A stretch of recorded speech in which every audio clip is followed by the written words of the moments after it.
I'm actually really surprised at how pretty this northern landscape is. I really believe the north would just be barren with factories. I don't know why. I don't know where I got that impression from.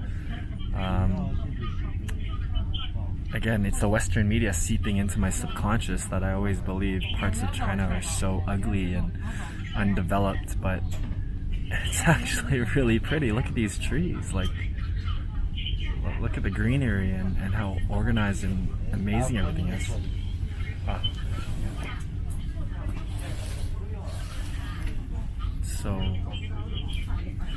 I get, even though I've sort of unbrainwashed myself, I really haven't. There's still so much in my subconscious that needs to be unpacked from years, if not decades, of brainwashing. Like, that's the truth. I've been indoctrinated for decades to not like China, to believe China is a complete failure in every way, culturally, politically, economically, which makes no sense because China's now one of the most powerful nations on earth in every way, and it's amazing how indoctrinated I've been. So only by seeing it with my own eyes can I really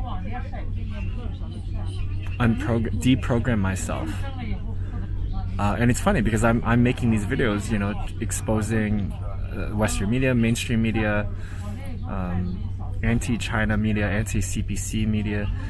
And even though I am this person doing that, I still have my beliefs. I still have these unconscious thoughts about China. So don't think for a second that just because I make these videos that I don't have these doubts, or I don't believe that maybe China is evil or something like that. Those ideas are still deep in my psyche. It's not because I'm stupid. It's just that's what I've been told. Again, since I was little.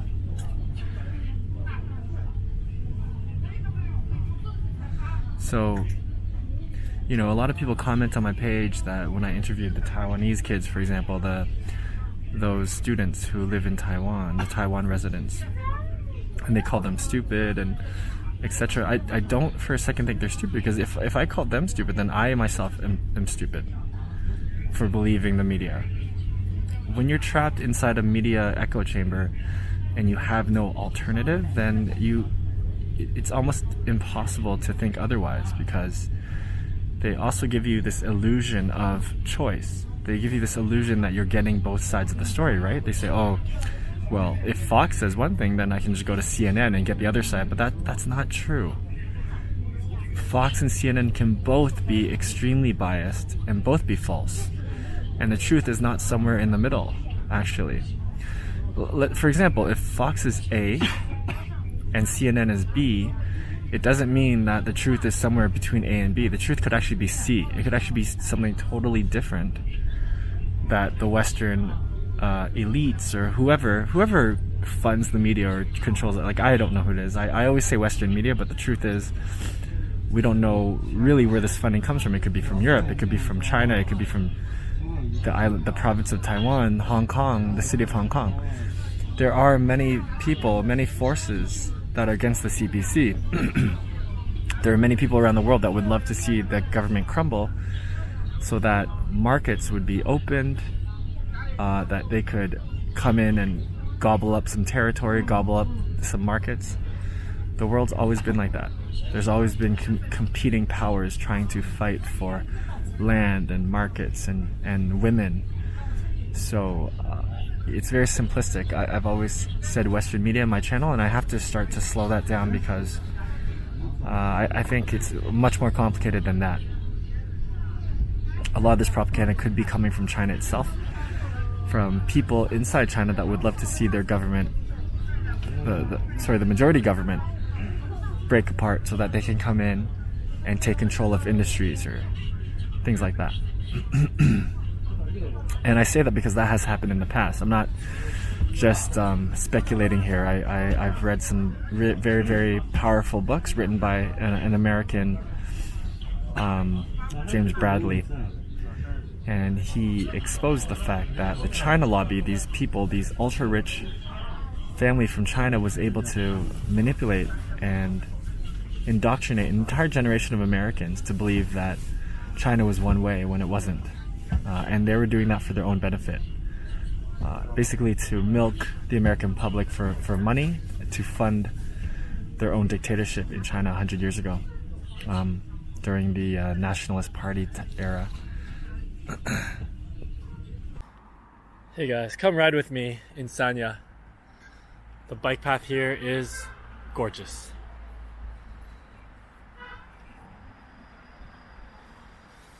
So it's about 11 o'clock at night right now, and my sleeping schedule's pretty out of whack, so I'm just having a cycle around the city.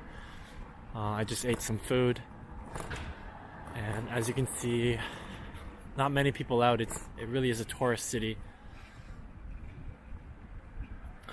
But the tree-lined streets here are absolutely incredible. You've already heard me gush over them in Xinjiang, and now here I am gushing over them in Sanya. They're on another level here though in Sanya. Oh my god, look at this. Not just tree-lined, palm tree-lined streets. Look at these guys. These guys are awesome. These trees.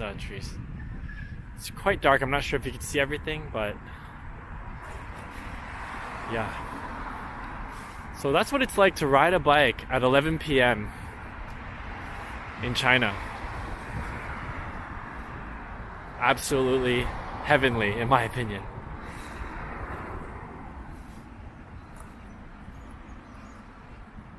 And over there you can see the traffic. So it's a completely separated bike lane.